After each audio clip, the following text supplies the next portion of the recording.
देवघर हादसे में आज दूसरे दिन खत्म हुआ रेस्क्यू मिशन। रोपवे ट्रॉली में फंसे सभी लोगों को किया गया रेस्क्यू। 48 से 45 लोग सुरक्षित। रोपवे पर ट्रॉली में फंसे 15 लोगों को आज किया गया रेस्क्यू। करीब 45 घंटे चला रेस्क्यू मिशन। आज भी रेस्क्यू मिशन के दौरान आज हादसा हुआ। एक महिला बैलेंस खोने से गिर गई। गंभीर तौर पर जख्मी महिला ने अस्पताल में तोड़ा था। रोपवे पर ट्रॉली में कुल 48 लोग फंसे थे। इनमें से 3 लोगों की जान चली गई। रेस्क्यू के दौरान हादसे में 2 लोगों की मृत्यु। एक शख्स ने ट्रॉली में तोड़ा दम। 1500 फुट ऊंची पहाड़ी पर रोपवे होने से रेस्क्यू मिशन में हुई खासी दिक्कत। वायुसेना, आईटीबीपी और एनडीआरएफ के जवान ने संभाल रखा था रेस्क्यू मिशन का मोर्चा। देवघर हादसे में पीड़ितों ने एक रात बिना भोजन पानी के ट्रॉली में फंसे हुए जिंदगी गुजारी और रेस्क्यू को लेकर देर तक नहीं सूझी कोई भी राह। दूसरे दिन टूटी सरकार के दिन हेलीकॉप्टर से पीड़ितों तक पहुंचाई गई रसद। झारखंड की सोरेन सरकार ने देवघर हादसे के जांच के आदेश दिए। देवघर हादसे को लेकर पूर्व सीएम रघुवर दास का झारखंड सरकार पर निशाना। घटना की उच्च स्तरीय जांच की मांग। देवघर में रेस्क्यू मिशन पर नजर बनाए थे प्रधानमंत्री मोदी। गृहमंत्री अमित शाह से जानकारी ली। नरेंद्र मोदी ने अमेरिकी राष्ट्रपति जो बाइडेन के साथ की वर्चुअल बैठक। यूक्रेन के हालात पर जताई चिंता। बूचा नरसंहार की निंदा। कई मुद्दों पर बाइडेन के साथ सिविलियन जनता की सुरक्षा और उनको मानवीय सहायता की निर्बाध आपूर्ति पर भी महत्व दिया है। पीएम मोदी की कई मुद्दों पर जो बाइडेन के साथ बातचीत। पीएम बोले भारत अमेरिका पार्टनरशिप कई वैश्विक समस्याओं के समाधान में दे सकता योगदान। प्रधानमंत्री नरेंद्र मोदी से बातचीत में बाइडेन बोले दोनों देश रक्षा क्षेत्र में मजबूत और साझेदारी को बढ़ा सकते हैं।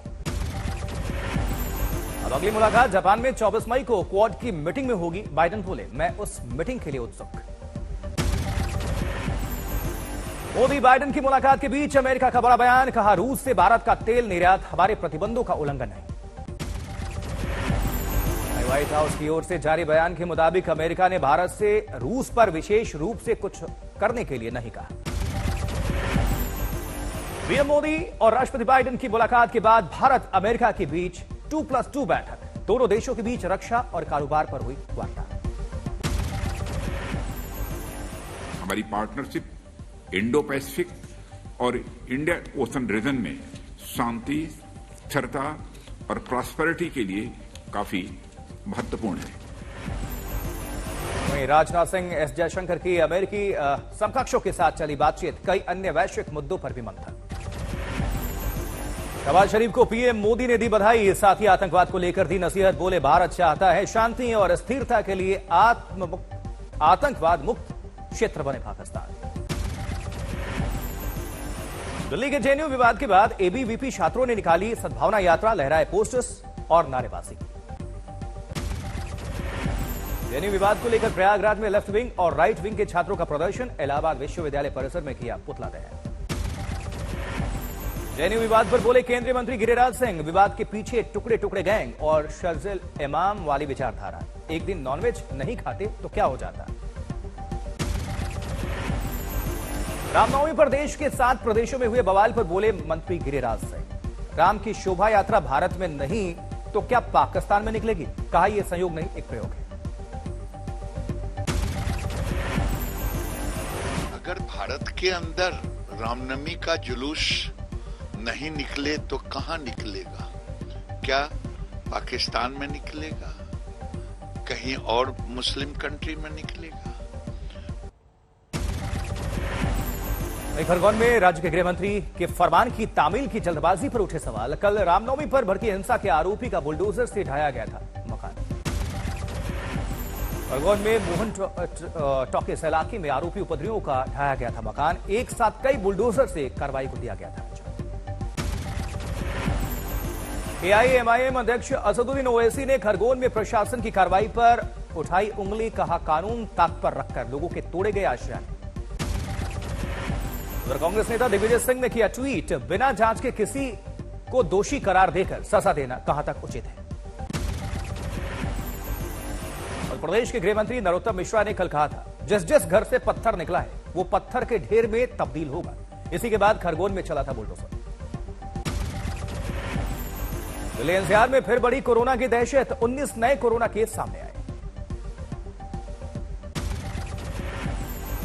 एनसीआर के 4 स्कूल्स में सामने आए कोरोना के केस।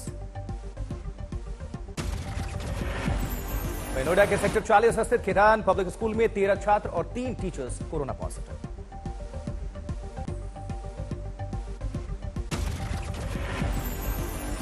नोएडा के सेक्टर 30 स्थित डीपीएस स्कूल में एक छात्र कोरोना पॉजिटिव है। वहीं गाजियाबाद के 2 स्कूल्स के 5 छात्र कोरोना पॉजिटिव पाए गए।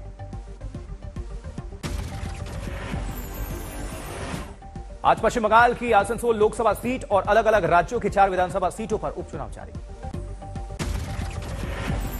आसनसोल में मतदान के दौरान झड़प हुई है। भारतीय जनता पार्टी का उम्मीदवार अग्निमित्रा पॉल की कार पर हमले का आरोप।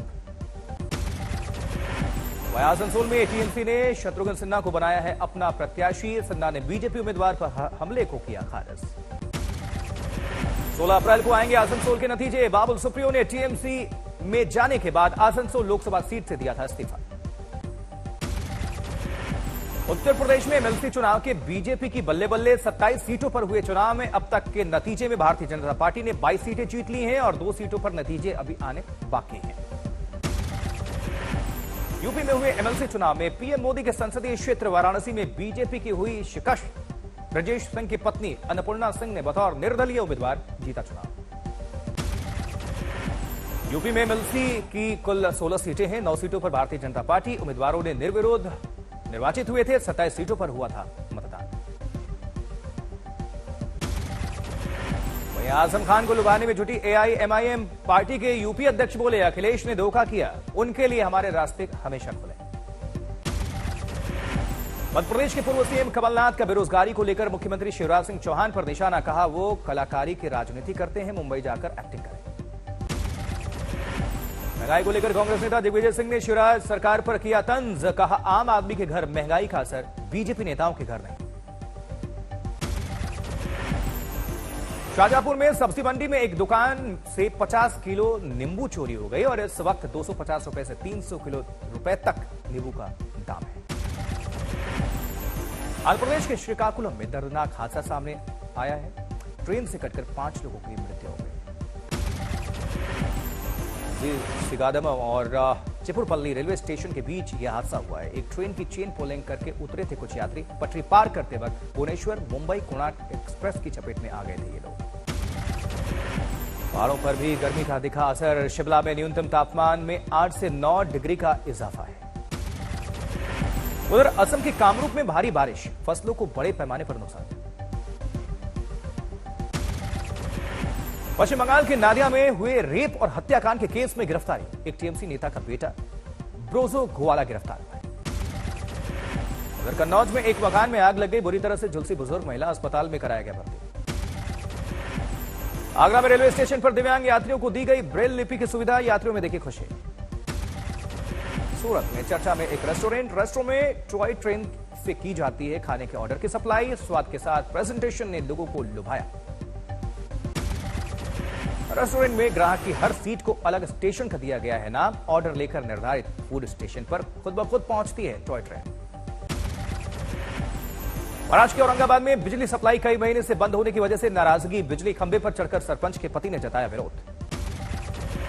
वहीं कोरोना प्रोटोकॉल में ढील के बाद लेह गुलजार गर्मी की छुट्टियां बिताने पहुंचने लगे हैं पर्यटक।